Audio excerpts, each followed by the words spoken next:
chapitre 22, Coran miracle, le salut et la relation sainte. Introduction. Prends pitié de toi, qui fus esclave si longtemps. Réjouis-toi, car ceux que Dieu a joints se sont assemblés, et n'ont plus besoin de regarder le péché séparément.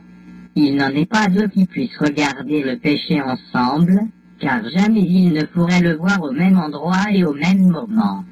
Le péché est une perception strictement individuelle, vue en l'autre, et que chacun pourtant croit avoir en soi.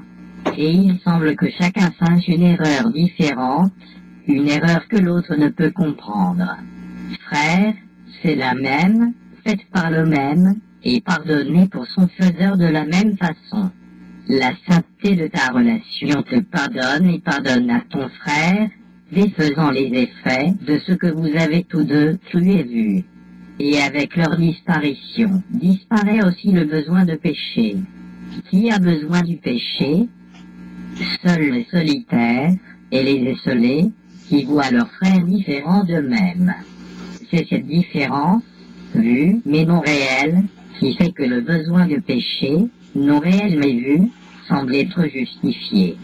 Tout cela serait réel si le péché l'était, car une relation non sainte est basée sur les différences, où chacun pense que l'autre a ce qu'il n'a pas. Qu'ils s'assemblent, chacun pour se compléter et dérober l'autre. Qu'ils restent jusqu'à ce qu'ils pensent qu'il n'y a plus rien à voler, puis ils poursuivent leur chemin. Ainsi, ils errent dans un monde étranger, qui ne sont pas comme eux, vivant avec leur corps, peut-être sous un même toit mais qui n'abrite ni l'un ni l'autre, dans une même chambre, et pourtant un monde les séparant.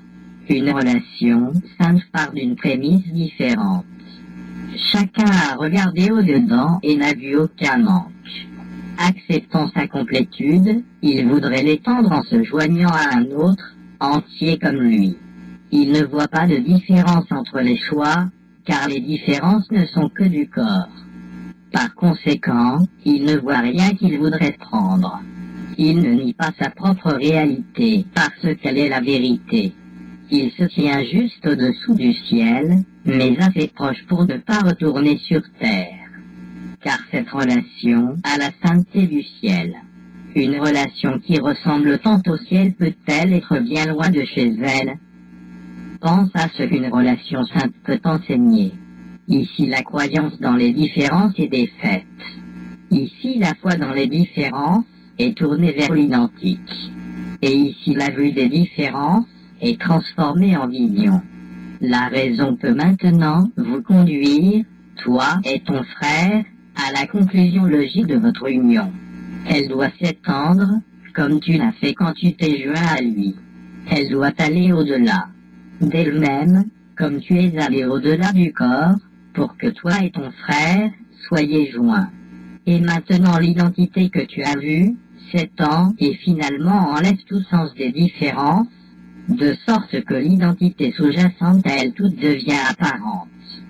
Voilà le cercle d'or où tu reconnais le Fils de Dieu.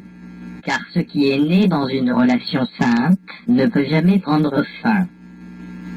Et le message de la relation sainte laisse la raison faire un autre pas. Si tu attaques celui que Dieu voudrait guérir et que tu es celui qu'il aime, alors toi et ton Créateur avez une volonté différente.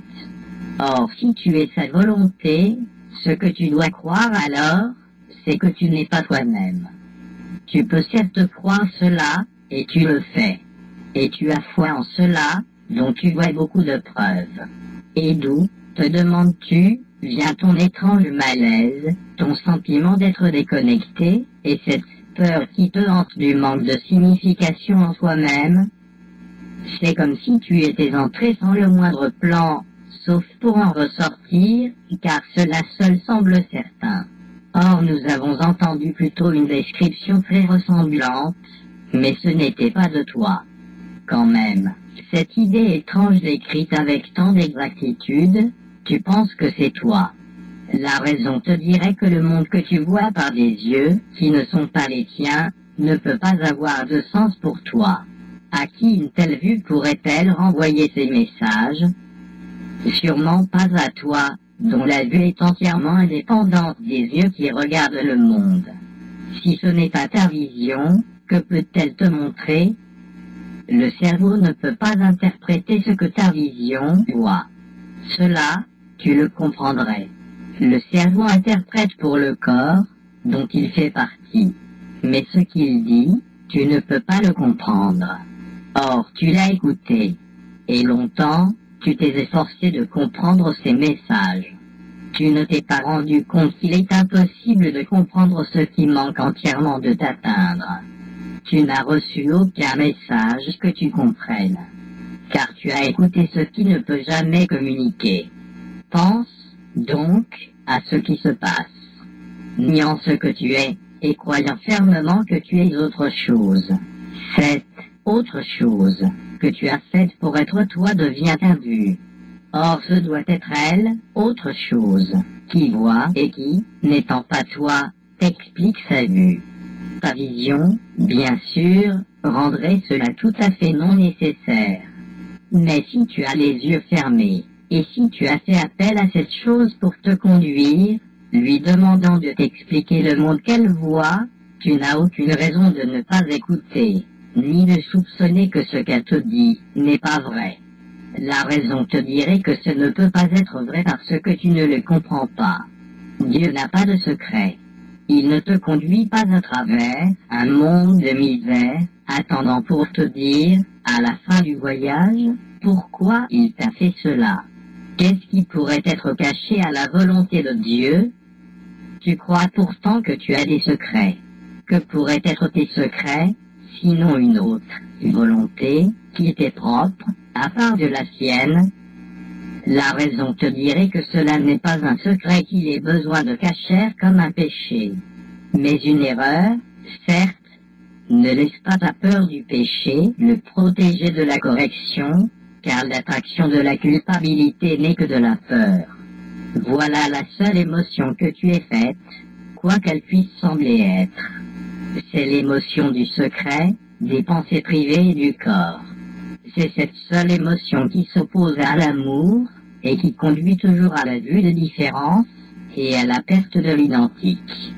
C'est cette seule émotion qui te garde aveugle et dépendant du soi que tu penses avoir fait pour te conduire à travers le monde qu'il a fait pour toi. Ta vue t'a été donnée avec tout ce que tu peux comprendre.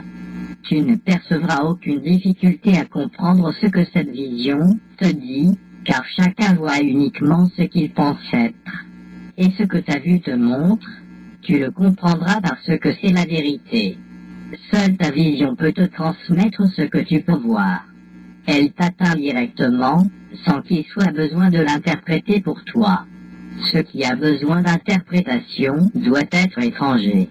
Et jamais cela ne sera rendu compréhensible par un interprète que tu ne peux pas comprendre. De tous les messages que tu as reçus sans les comprendre, seul ce cours est accessible à ta compréhension et peut être compris. C'est ton langage. Si tu ne le comprends pas encore, c'est seulement parce que toute ta communication est comme celle d'un bébé. Les sons que fait un bébé et ceux qu'il entend ne sont pas fiables du tout, car pour lui ils signifient différentes choses à différents moments. Ni les sons qu'il entend, ni les vues qu'il voit ne sont encore stables. Mais ce qu'il entend sans le comprendre sera sa langue maternelle, dans laquelle il communiquera avec ceux qui l'entourent, comme eux avec lui. Et les figures étranges et mouvantes qu'il voit autour de lui deviendront ses consolatrices, et il reconnaîtra sa demeure, et les verra là avec lui.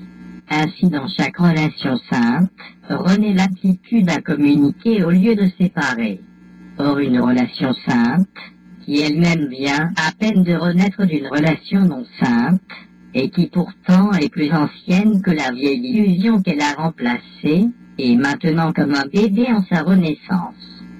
C'est pourtant cet enfant que la vision t'est rendue, et il parlera une langue que tu peux comprendre. Il n'est pas nourri par elle, autre chose, que tu pensais toi. Ce n'est pas là qu'il a été donné, et il n'a été reçu par rien d'autre que toi. Car deux frères ne peuvent s'unir que par le Christ, dont la vision les voit ne faisant qu'un. Pense à ce qui t'est donné, mon saint frère. Cet enfant t'enseignera ce que tu ne comprends pas, et le rendra clair. Car il ne parlera pas dans une langue étrangère. Il n'aura pas besoin d'interprète pour toi, car c'est toi qui lui as enseigné ce qu'il connaît parce que tu le connaissais. Il ne pouvait venir à personne d'autre que toi, jamais à autre chose. Où le Christ est entré, nul n'est seul, car il ne pourrait jamais trouver une demeure dans les séparés. Or il doit renaître dans son ancienne demeure, si neuve en apparence, et pourtant aussi vieille que lui, un minuscule nouveau venu qui dépend de la sainteté de ta relation pour le laisser vivre. Sois certain que Dieu n'a pas confié son Fils à l'indigne. Rien que ce qui fait partie de lui est digne d'être joint. Il n'est pas possible non plus que quoi que ce soit, ne faisant pas partie de lui, puisse se joindre. La communication doit avoir été rendue à ceux qui se joignent, car ils ne pourraient pas faire cela par des corps. Qu'est-ce, donc, qui les a joints? La raison te dira qu'ils ont dû se voir l'un, l'autre par une vision qui n'est pas du corps, et communiquer dans une langue que le corps ne parle pas. Ce ne peut pas non plus être une vue ou un son effrayant qui les a doucement réunis. Plutôt, chacun a vu en l'autre le parfait abri où son soi pouvait renaître en sécurité et en paix. C'est ce que sa raison lui a dit, et c'est ce qu'il a cru parce que c'était la vérité. Voilà la première perception directe que tu peux faire.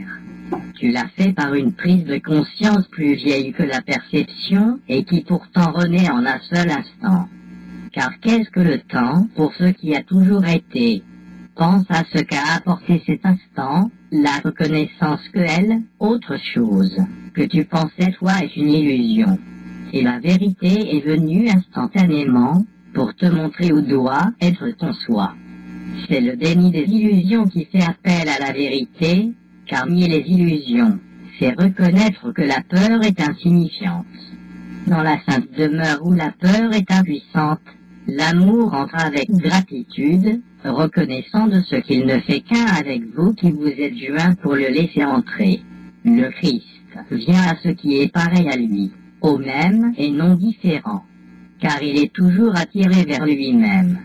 Qu'y a-t-il d'aussi pareil à lui qu'une relation sainte? Et ce qui attire toi et ton frère, l'un vers l'autre l'attire vers vous. Là, sa douceur et sa tendre innocence sont protégés de l'attaque. Là, il peut revenir avec confiance, car la foi en autrui est toujours la foi en lui. Tu as certes raison de considérer ton frère comme la demeure qu'il a choisie, car là ta volonté s'accorde avec la tienne et avec celle de son père. Telle est la volonté de ton père pour toi et la tienne avec la sienne. Celui qui est attiré vers le Christ est attiré vers Dieu aussi sûrement que les deux sont attirés vers chaque relation sainte, la demeure préparée pour eux tandis que la terre est changée en ciel. L'impeccabilité de ton frère, l'opposé des illusions n'est pas le désillusionnement, mais la vérité. Il n'y a que l'ego, pour qui la vérité est insignifiante, à qui ils apparaissent comme les seules alternatives, et différentes l'une de l'autre. En vérité, elles sont les mêmes. Les deux apportent la même quantité de misère, bien que chacune semble être la façon de perdre la misère que l'autre apporte. Chaque illusion porte la douleur et la souffrance dans les sombres replis des lourds vêtements sous lesquels elle cache son errant. Hors de ces lourds et sombres vêtements, ceux qui recherchent les illusions vont se couvrant, se cachant de la joie de la vérité. La vérité est l'opposé de l'illusion parce qu'elle offre la joie. Quoi d'autre que la joie pourrait être l'opposé de la misère? Quitter une sorte de misère pour en chercher une autre n'est guère une évasion. Changer d'illusion, c'est ne rien changer. La quête de joie dans la misère est insensée, car comment la joie pourrait-elle se trouver dans la misère?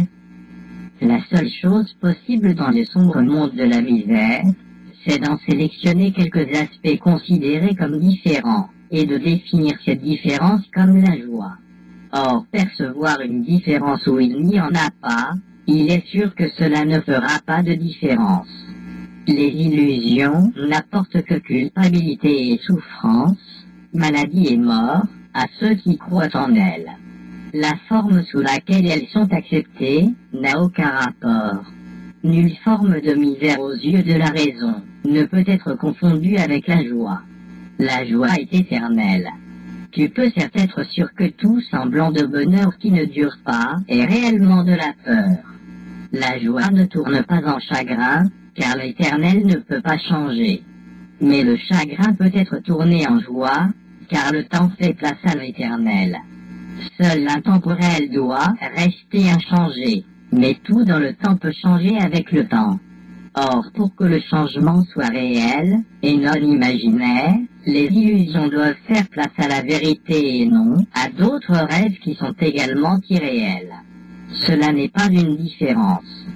La raison te dira que la seule façon d'échapper de la misère, c'est de la reconnaître et de prendre l'autre voie. La vérité est la même et la misère est la même, mais elles sont différentes l'une de l'autre à tous les égards, en toutes circonstances et sans exception. Croire qu'il puisse y avoir une seule exception, c'est confondre ce qui est le même avec ce qui est différent. Une seule illusion, chérie et défendue contre la vérité, rend toute la vérité insignifiante et toutes les illusions réelles. Tel est le pouvoir de la croyance. Elle ne peut pas faire de compromis. Et la foi en l'innocence devient la foi dans le péché si la croyance exclut une seule chose vivante et la tient à l'écart, à part de son pardon. Et la raison et l'ego te diront cela, mais ce qu'ils comprennent par là n'est pas la même chose. L'ego t'assurera maintenant qu'il t'est impossible de ne voir aucune culpabilité en qui que ce soit. Et si cette façon de voir est le seul moyen d'atteindre l'évasion hors de la culpabilité, alors la croyance dans le péché doit être éternelle. Or la raison considère cela d'une autre façon, car la raison voit la source d'une idée comme ce qui la rendra soit vraie ou fausse. Il doit en être ainsi, si l'idée est comme sa source. Par conséquent, dit la raison, si l'évasion hors de la culpabilité a été donnée au Saint-Esprit comme but, et par celui à qui rien de ce qu'il veut n'est impossible, alors les moyens de l'atteindre sont plus que possibles. Ils doivent être là, et tu dois les avoir. Voici une phase cruciale des secours, car ici la séparation entre toi et l'ego doit être rendue complète. Car si tu as les moyens de laisser s'accomplir le but du Saint-Esprit, ils peuvent être utilisés. Et par leur utilisation, tu gagneras confiance en eux. Or pour l'ego, cela doit être impossible, et nul n'entreprend de faire ce qui est sans espoir de jamais être accompli. Tu connais, toi, que ce que veut ton Créateur est possible, mais ce que tu as fait croit qu'il n'en est rien.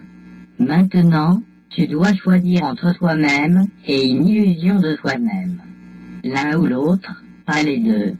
Il ne sert à rien d'essayer d'éviter cette seule décision. Elle doit être prise. La foi et la croyance peuvent aller d'un côté ou de l'autre, mais la raison te dit que la misère se trouve d'un seul côté et la joie de l'autre. N'abandonne pas ton frère maintenant, car vous qui êtes les mêmes ne déciderez pas seuls, ni différemment. Vous vous donnez l'un, l'autre soit la vie, soit la mort. Chacun est pour l'autre, soit un sauveur, soit un juge, lui offrant asile ou condamnation.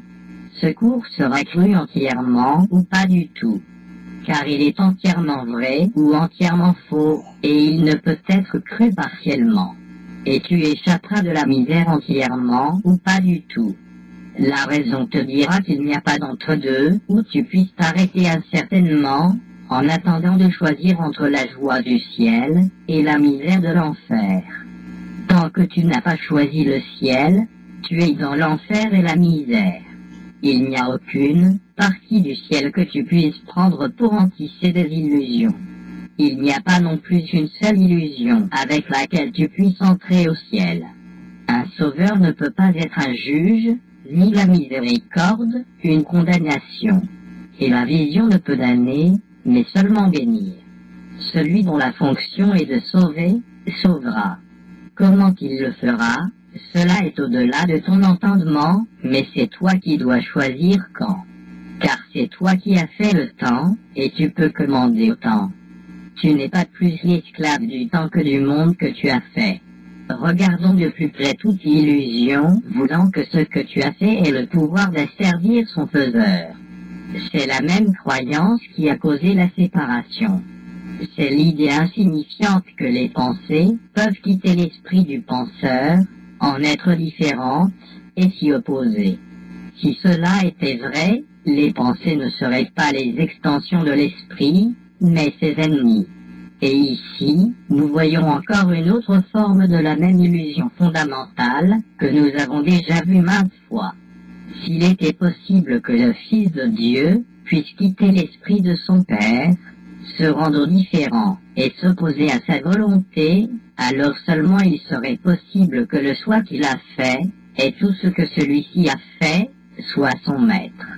Contemple la grande projection, mais regarde-la avec la décision qu'elle doit être guérie, et non avec peur. Rien de ce que tu as fait n'a le moindre pouvoir sur toi, à moins que tu ne veuilles encore être à part de ton Créateur, et avec une volonté opposée à la sienne. Car si tu crois que son fils peut être son ennemi, alors seulement il peut sembler possible que ce que tu as fait soit le tien. Tu voudrais condamner sa joie à la misère et le rendre différent. Et toute la misère que tu as faite a été la tienne. N'es-tu pas content d'apprendre qu'elle n'est pas vraie? N'est-ce pas que la nouvelle est bienvenue d'entendre qu'aucune des illusions que tu as faites n'a remplacé la vérité? Seules tes pensées ont été impossibles. Le salut ne peut pas l'être. Il est impossible de considérer ton sauveur comme ton ennemi et de le reconnaître. Or, il est possible de le reconnaître pour ce qu'il est, si Dieu veut qu'il en soit ainsi. Ce que Dieu a donné à ta relation, Saint est là. Car ce qu'il a donné au Saint-Esprit pour qu'il te le donne, il l'a donné. Ne voudrais-tu pas contempler le Sauveur qui t'a été donné? Et n'échangerais-tu pas, avec gratitude, la fonction de bourreau que tu lui as donnée contre celle qu'il a en vérité? Reçois de lui ce que Dieu lui a donné pour toi, et non ce que tu as toi-même essayé de te donner. Au-delà du corps que tu as interposé entre toi et ton frère, et resplendissant dans la lumière dorée qu'il atteint du cercle éclatant et infini qui s'étend à jamais, est ta relation sainte, la bien-aimée de Dieu lui-même. Qu'elle est calme, dans le temps, et pourtant au-delà, immortelle, et pourtant sur terre. Qu'il est grand, le pouvoir qui réside en elle. Le temps attend sa volonté et la terre sera telle qu'elle la voudrait. Ici, il n'y a pas de volonté séparée, ni de désir que quoi que ce soit séparé. Sa volonté n'admet pas d'exception, et ce qu'elle veut est vrai. Sur chaque illusion portée à son pardon, elle passe doucement et l'illusion disparaît. Car en son centre le Christ est né à nouveau, pour illuminer sa demeure d'une vision qui passe sur le monde. Ne voudrais-tu pas que cette sainte demeure soit aussi la tienne? Il n'y a pas de misère ici, que la joie. Tout ce dont tu as besoin pour demeurer en quiétude ici avec le Christ, c'est de partager sa vision. Rapidement et joyeusement, sa vision est donnée à quiconque désire seulement voir son frère sans péché. Et nul ne peut rester au-delà de ce désir, si tu veux être entièrement délivré de tous les effets du péché. Voudrais-tu avoir un pardon partiel pour toi-même? Peux-tu atteindre le ciel, tandis qu'un seul péché te tente encore de rester dans la misère? Le ciel est la demeure de la pureté parfaite, et Dieu l'a créé pour toi. Regarde ton saint frère, sans péché comme toi, et laisse-le t'y conduire. La raison et les formes d'erreur, l'introduction de la raison dans le système de pensée de l'ego et le commencement de son défaire, car la raison et l'ego sont contradictoires. Il n'est pas possible non plus qu'ils coexistent dans ta conscience. car le but de la raison est de rendre clair, et donc évident. Tu peux voir la raison.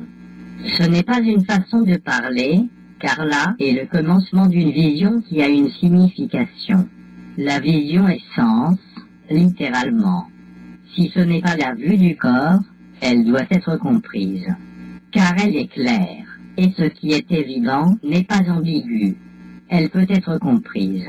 Et c'est là que la raison et l'ego se séparent, pour aller chacun de son côté. Toute la continuité de l'ego dépend de sa croyance que tu ne peux pas apprendre au secours. Partage cette croyance et la raison sera incapable de voir tes erreurs et de faire de la place pour leur correction. Car la raison voit à travers l'erreur en te disant que ce que tu penses est réel ne l'est pas. La raison peut voir la différence entre le péché et les erreurs parce qu'elle veut la correction. Par conséquent, elle te dit que ce que tu penses est incorrigible peut être corrigé et que ce devait donc être une erreur. L'opposition de l'ego à la correction mène à sa fixe croyance dans le péché et à sa négligence de l'erreur. Il ne voit rien qui puisse être corrigé. Ainsi l'ego condamne et la raison sauve. La raison en elle-même n'est pas le salut, mais elle fait de la place pour la paix et t'amène à un état d'esprit dans lequel le salut peut être donné. Le péché est un bloc, installé comme une lourde grille, verrouillée et sans clé, barrant la route vers la paix. Nul qui le regarde sans l'aide de la raison ne tenterait de le passer. Les yeux du corps le voient comme du granit, solide, et si épais que ce serait solide d'essayer de le passer. Or la raison voit facilement à travers parce que c'est une erreur. La forme qu'il prend ne peut dissimuler son vide aux yeux de la raison. Seule la forme de l'erreur attire l'ego. Il ne reconnaît pas la signification, et il ne voit pas si elle est là ou non. Tout ce que les yeux du corps peuvent voir est une faute, une erreur de perception, un fragment distordu du tout sans la signification que le tout donnerait. Et pourtant les erreurs, peu importe leur forme, peuvent être corrigées. Le péché n'est qu'une erreur sous une forme particulière que l'ego vénère. Il voudrait préserver toutes les erreurs et en faire des péchés. Car là est sa propre stabilité, son encre pesante dans le monde mouvant qu'il a fait, la pierre sur laquelle est bâtie son église, et où ses adorateurs sont liés à des corps, croyant que la liberté du corps est la leur. La raison te dira que la forme de l'erreur n'est pas ce qui en fait une erreur. Si ce que la forme dissimule est une erreur, la forme ne peut en prévenir la correction. Les yeux du corps ne voient que la forme. Ils ne peuvent avoir au-delà de ce qu'ils ont été faits pour voir. Ils ont été faits pour regarder l'erreur et ne pas voir plus loin. C'est certes une étrange perception que la leur, car ils ne peuvent voir que les illusions, incapables de regarder plus loin que le bloc de granit du péché, s'arrêtant à la forme extérieure de rien. Pour cette forme de vision distordue, l'extérieur de toute chose, le mur qui se dresse entre toi et la vérité, est entièrement vrai. Or comment une vue qui s'arrête au néant, comme si c'était un mur solide, peut-elle voir véritablement, car elle est retenue par la forme, ayant été faite pour garantir que rien d'autre que la forme ne sera perçu. Ses yeux, faits pour ne pas voir, ne verront jamais, car l'idée qui les représente n'a pas quitté son faiseur, et c'est leur faiseur qui voit par eux. Quel était le but de son faiseur, sinon de ne pas voir? Pour cela, les yeux du corps sont de parfaits moyens, mais pas pour voir.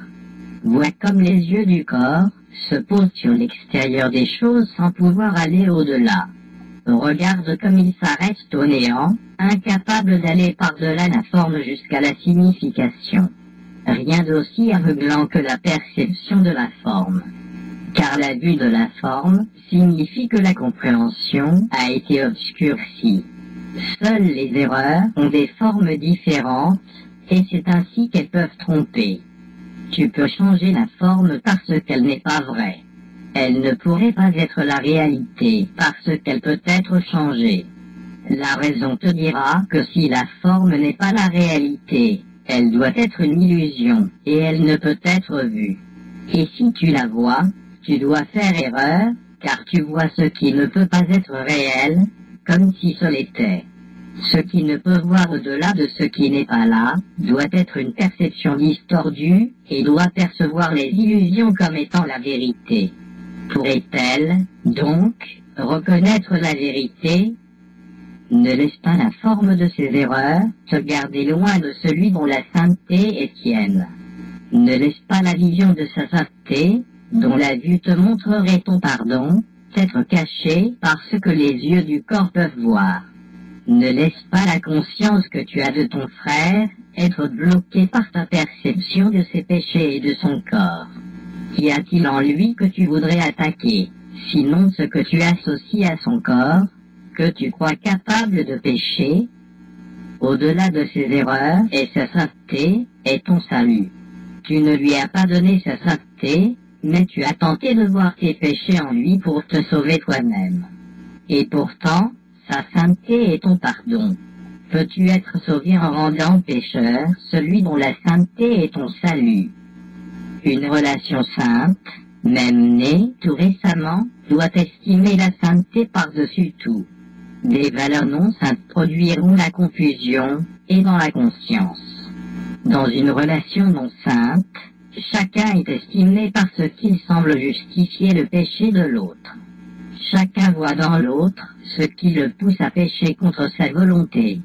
Ainsi, il impose à l'autre ses péchés, et il est attiré vers lui pour perpétuer ses péchés. Et ainsi, il doit devenir impossible pour chacun de se voir soi-même comme causant le péché par son désir que le péché soit réel. Or la raison voit une relation sainte, telle qu'elle est, un état d'esprit commun, où les deux sont heureux de remettre l'erreur à la correction, afin que les deux puissent être guéris joyeusement en ne faisant qu'un. IV. La bifurcation de la route. Quand tu arrives à l'endroit où la bifurcation de la route est tout à fait apparente, tu ne peux pas continuer. Tu dois prendre soit une voie, soit l'autre. Car maintenant, si tu vas droit devant, dans la voie que tu suivais avant d'atteindre la fourche, tu n'iras nulle part. Si tu t'es rendu si loin, c'est dans le seul but de décider de quel côté tu iras maintenant. La voie que tu as prise jusqu'ici n'a plus d'importance. Elle ne peut plus servir. Nul ne peut prendre la mauvaise décision qui se rend si loin, bien qu'il puisse retarder. Et de tout le voyage, il n'est pas une partie qui semble plus désespérée et plus futile que de se tenir là où la route bifurque sans se décider sur la voie à prendre. Ce ne sont que les quelques premiers pas sur la bonne voie qui semblent difficiles, car tu as choisi, même si tu penses peut-être encore, pouvoir retourner en arrière et faire l'autre choix. Il n'en est rien. Un choix qui s'appuie sur la puissance du ciel ne peut pas être défait. Ta voie est décidée. Il n'est rien qui ne te sera dit, si tu reconnais cela. Ainsi ton frère et toi, vous vous tenez là, en ce saint lieu, devant le voile du péché qui pend entre vous, et la face du Christ. Qu'il soit levé. Soulève-le avec ton frère, car ce n'est qu'un voile dressé entre vous. Soit toi ou ton frère seul le verra comme un bloc solide, sans se rendre compte de la minceur du rideau qui vous sépare maintenant. Or il a presque disparu dans ta conscience, et la paix t'a rejoint même ici, devant le voile. Pense à ce qui arrivera après. L'amour du Christ illuminera ton visage, et de lui resplendira sur un monde enténébré qui a besoin de lumière. Et de ce saint lieu, il retournera avec toi, sans le quitter ni te quitter, toi. Tu deviendras son messager, le retournant à lui-même. Pense à la beauté que tu verras, soit qui fait route avec lui. Et pense comme toi et ton frère serez beaux l'un pour l'autre. Comme vous serez heureux d'être ensemble, après un si long et solitaire voyage où chacun marchait seul. Les portes du ciel, maintenant ouvertes pour vous, vous les ouvrirez maintenant aux chagrinés. Et nul ne regardera le Christ en toi qui ne se réjouira. Comme elle est belle, la vue qui s'offrait à toi derrière le voile, et que tu apporteras pour éclairer les yeux fatigués de ceux qui sont aussi là maintenant que tu l'étais.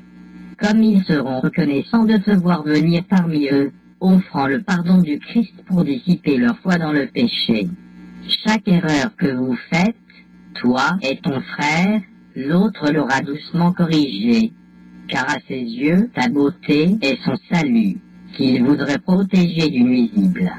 Et tu seras le puissant protecteur de ton frère contre tout ce qui semble se dresser entre vous deux. Ainsi, tu parcourras le monde avec moi, dont le message n'a pas encore été donné à tous. Car tu es ici pour qu'il soit reçu. L'offre de Dieu est toujours bonne, mais elle attend d'être acceptée. De toi qui l'as acceptée, elle est reçue. Entre tes mains, jointe à celle de ton frère, elle est remise en sûreté, car toi qui la partages, en es devenu le gardien et le protecteur volontaire. À tous ceux qui partagent l'amour de Dieu, la grâce est donnée d'être les donneurs de ce qu'ils ont reçu. Ainsi, ils apprennent que cela leur appartient à jamais.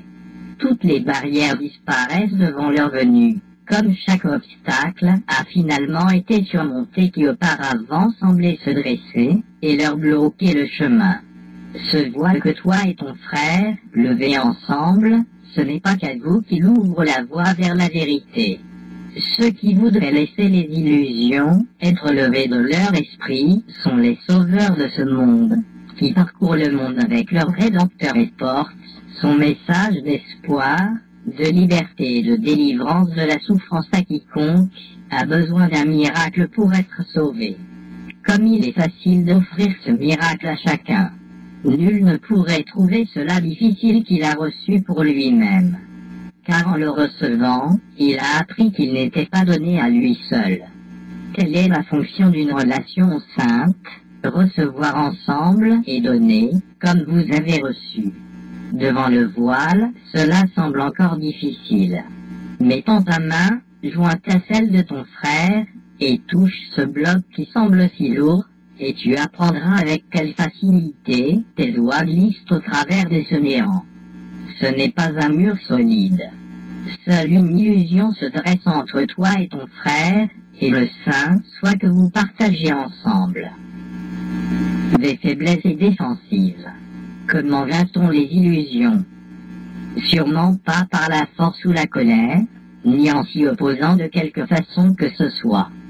Simplement en laissant la raison te dire qu'elles contredisent la réalité. Elles vont à l'encontre de ce qui doit être vrai. L'opposition vient d'elle, et non de la réalité. La réalité ne s'oppose à rien. Ce qui est, tout simplement, n'a besoin d'aucune défense et n'en offre aucune. Seules les illusions ont besoin de défense à cause de leur faiblesse.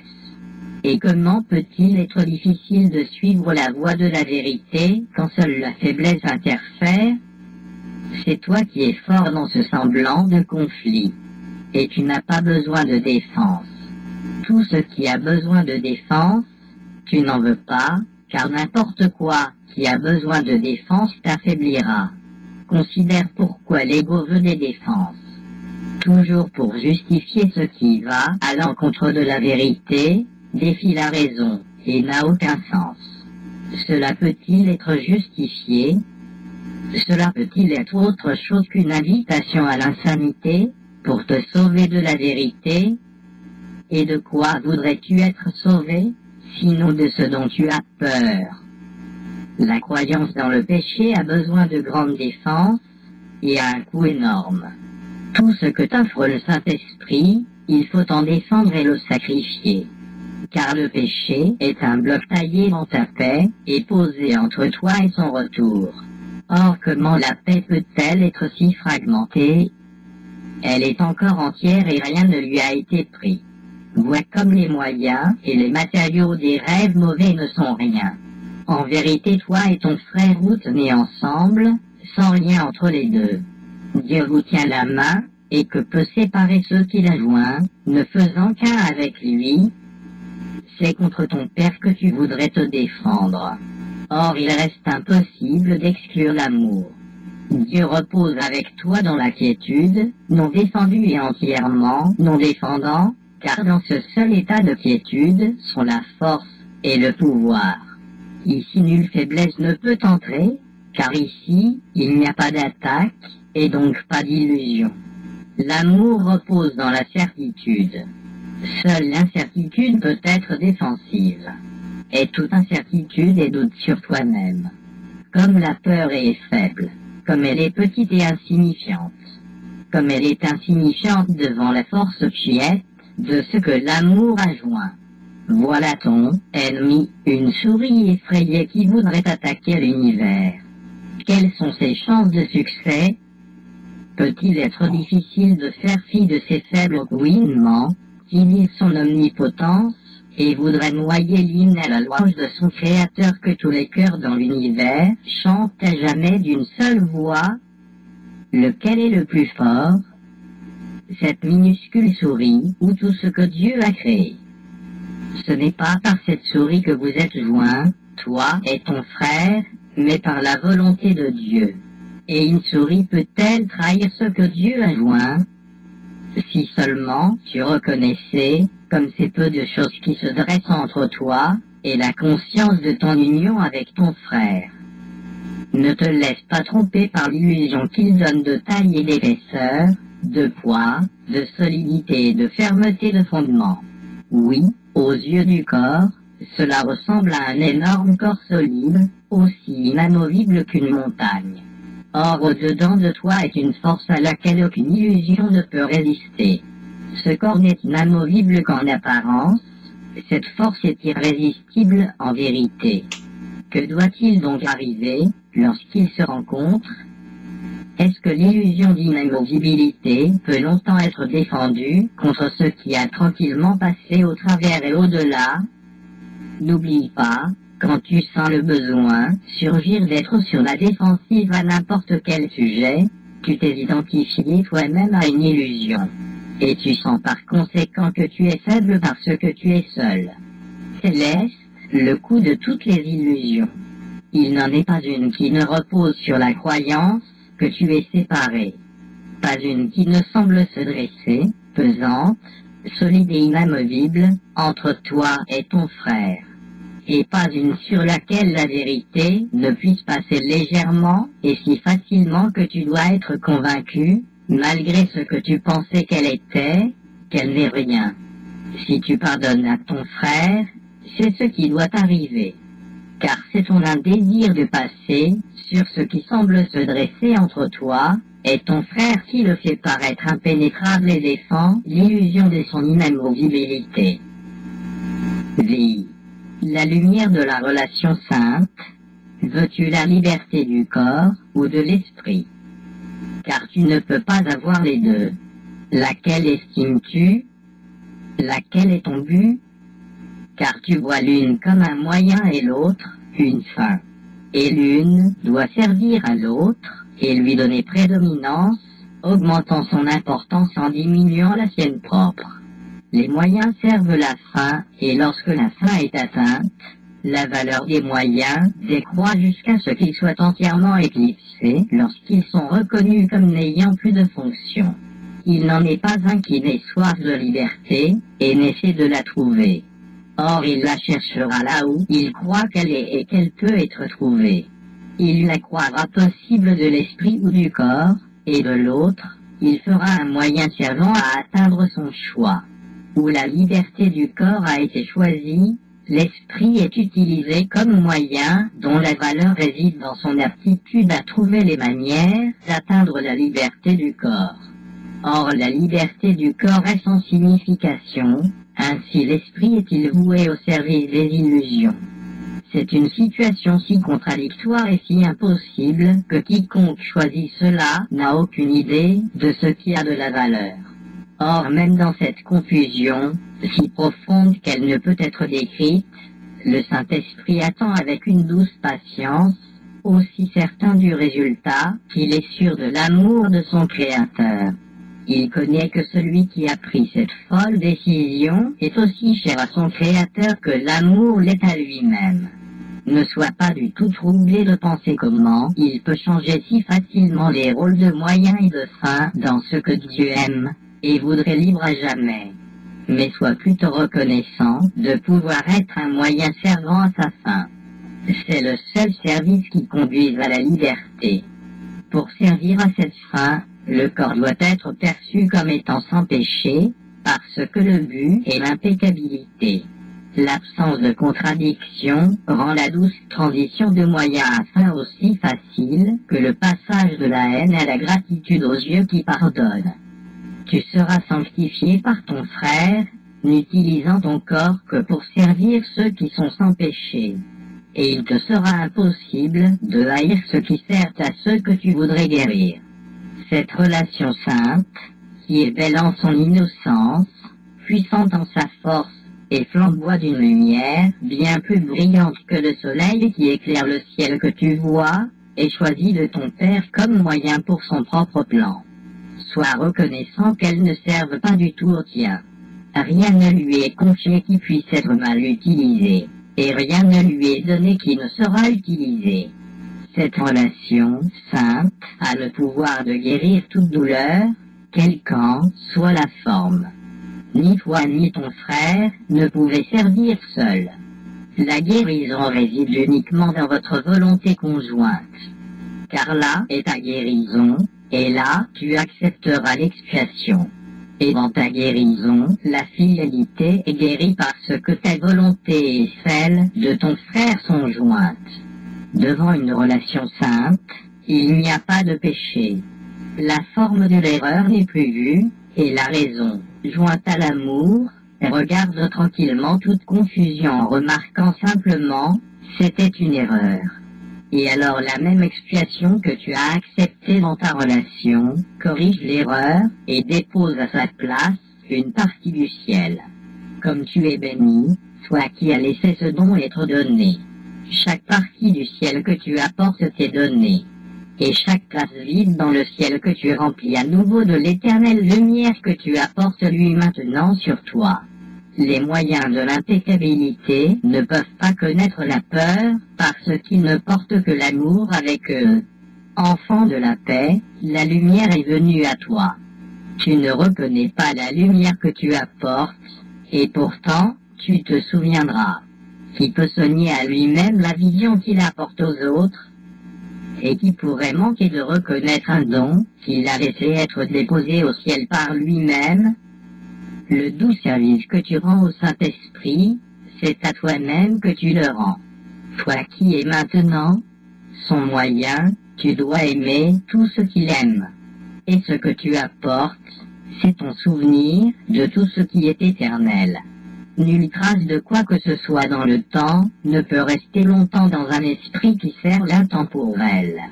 Et nulle illusion ne peut troubler la paix d'une relation qui est devenue le moyen de la paix.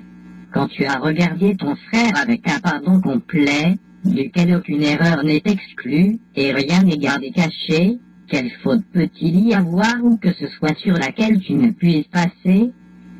Quelle forme de souffrance pourrait te boucher la vue, t'empêchant de voir plus loin qu'elle? Et quelle illusion pourrait-il y avoir que tu ne reconnaîtrais pas comme une erreur, une ombre à travers laquelle tu marches complètement imperturbé?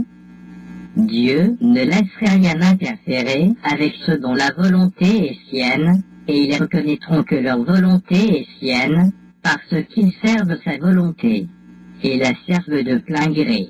Et la mémoire de ce qu'ils sont pourrait-elle tarder encore longtemps? Tu verras ta valeur par les yeux de ton frère, et chacun est délivré quand il voit son sauveur à la place de l'agresseur qu'il pensait là. Par cette délivrance, le monde est délivré. Voilà ton rôle pour apporter la paix. Car tu as demandé quelle était ta fonction ici et la réponse t'a été donnée. Ne cherche pas à la changer, ni à lui substituer un autre but. Celle-ci, et elle seule, t'a été donnée. Accepte-la et remplis-la de plein gré, car ce que le Saint-Esprit fait des dons que tu donnes à ton frère, à qui il les offre, et où et quand, cela lui appartient. Il les accordera là où ils sont reçus et bienvenus. il utilisera chacun d'eux pour la paix. De même, pas le moindre sourire, pas le moindre désir de passer sur l'erreur la plus minuscule ne seront perdus pour qui que ce soit. Qu'est-ce que cela peut bien être, sinon une bénédiction universelle, que de regarder ce que ton Père aime avec charité, l'extension du pardon et la fonction du Saint-Esprit. Laisse-lui cela. Et pour seul souci de lui donner ce qui peut être étendu. Ne garde aucun des noirs secrets dont il ne peut pas faire usage, mais offre-lui tous les dons minuscules qu'il peut étendre à jamais. Il prendra chacun d'eux et en fera une force puissante pour la paix. Il ne lui refusera aucune bénédiction, ni ne le limitera en aucune façon. Il lui joindra tout le pouvoir que Dieu lui a donné, pour faire de chaque petit don d'amour une source de guérison pour tous. Chaque petit don que tu fais à ton frère illumine le monde. Ne te soucie pas des ténèbres. Détourne ton regard et porte-le sur ton frère. Et laisse les ténèbres être dissipées par celui qui connaît la lumière et la dépose doucement dans chaque sourire tranquille, de foi et de confiance, avec lequel tu bénis ton frère. De ton apprentissage dépend le bien-être du monde. Et c'est seulement l'arrogance qui ignorait le pouvoir de ta volonté. Penses-tu que la volonté de Dieu soit impuissante? Est-ce de l'humilité? Tu ne vois pas ce que cette croyance a fait. Tu te vois toi-même vulnérable, fragile et facilement détruit, à la merci d'innombrables agresseurs plus puissants que toi. Regardons sans détour la façon dont cette erreur s'est produite, car là est enfouie l'encre pesante qui semble garder en place la peur de Dieu, inamovible et solide comme le roc. Tant qu'elle restera, il semblera en être ainsi. Qui peut attaquer le Fils de Dieu sans attaquer son Père? Comment le Fils de Dieu peut-il être faible, fragile et facilement détruit à moins que son Père ne le soit? Tu ne vois pas que chaque péché et chaque condamnation que tu perçois et justifies est une attaque contre ton Père. Et c'est pourquoi cela ne s'est pas produit et ne pourrait pas être réel. Tu ne vois pas que tu tentes cela parce que tu penses que le Père et le Fils sont séparés. Et tu dois penser qu'ils sont séparés à cause de la peur. Car il semble plus sûr d'attaquer quelqu'un d'autre, ou toi-même, que d'attaquer le grand créateur de l'univers, dont tu connais le pouvoir. Si tu ne faisais qu'un avec Dieu, et si tu reconnaissais cette unité, tu connaîtrais que son pouvoir est tien. Mais de cela, tu ne te souviendras pas tant que tu croiras que l'attaque, quelle qu'elle soit, signifie quoi que ce soit. Elle est injustifiée sous quelque forme que ce soit, parce qu'elle n'a aucune signification. La seule façon dont elle pourrait être justifiée est si toi et ton frère étiez séparés l'un de l'autre, et que tous étaient séparés de leur Créateur. Car alors seulement il serait possible d'attaquer une partie de la création sans le tout, le Fils sans le Père, et d'attaquer quelqu'un d'autre sans toi-même, ou de te blesser sans que l'autre ne souffre. Et c'est cette croyance que tu veux. Or en quoi sa valeur réside-t-elle, sinon dans le désir d'attaquer en toute sécurité? L'attaque n'est ni sûre ni dangereuse. Elle est impossible. Et c'est ainsi parce que l'univers est un. Tu ne choisirais pas l'attaque de sa réalité, s'il n'était pas essentiel à l'attaque de le voir, séparé de son faiseur. Ainsi, il semble que l'amour pourrait s'attaquer et devenir apeurante. Seuls ceux qui sont différents peuvent s'attaquer. Ainsi, tu en conclus que, parce que tu peux attaquer, toi et ton frère devaient être différents. Or, le Saint-Esprit explique cela différemment. Parce que toi et ton frère n'êtes pas différents, tu ne peux pas attaquer. Chacune de ces positions est une conclusion logique. Chacune pourrait être maintenue, mais jamais les deux. La seule question à laquelle il faille répondre, pour décider laquelle doit être vraie, c'est à savoir si toi et ton frère êtes différents. De la position de ce que tu comprends, vous semblez l'être, et vous pouvez donc attaquer. des deux alternatives, cela paraît plus naturel et plus en accord avec ton expérience. Par conséquent, il est nécessaire que tu aies d'autres expériences, plus en accord avec la vérité, pour t'enseigner ce qui est naturel et vrai. C'est la fonction de ta relation sainte. Car ce que l'un pense, l'autre en fera l'expérience avec lui. Qu'est-ce que cela peut signifier, sinon que ton esprit et celui de ton frère sont un? Ne regarde pas ce fait heureux avec peur, et ne pense pas qu'il pose sur toi un lourd fardeau. Car une fois que tu l'auras accepté avec joie, tu te rendras compte que ta relation est un reflet de l'union du Créateur et de son Fils. D'esprit aimant, il n'y a pas de séparation. Et chaque pensée dans l'un apporte la joie à l'autre parce qu'ils sont les mêmes. La joie est illimitée parce que chaque brillante pensée d'amour est en son être et crée plus d'elle-même. Il n'y a de différence nulle part en elle, car toute pensée est pareille à elle-même. La lumière qui se joint à toi est ton frère lui dans tout l'univers, et parce qu'elle vous joint, toi et lui, de même êtes-vous en un avec votre Créateur, et en lui toute création est jointe. Regretterais-tu de ne pas pouvoir avoir peur seul, quand ta relation peut aussi enseigner que le pouvoir de l'amour est là, qui rend toute peur impossible?